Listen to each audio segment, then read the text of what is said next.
எங்களோட கோவக்காய் செடியில் பாருங்கள் எவ்வளோ காய் பிடிச்சிருக்குது. இந்த கோவக்காய் வந்து நல்லதுங்க, சுகருக்கு நல்லது.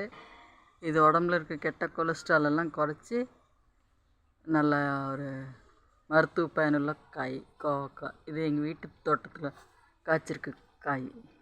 கண்டிப்பாக எங்களோட சேனல் பாருங்கள், சப்ஸ்கிரைப் பண்ணுங்கள்.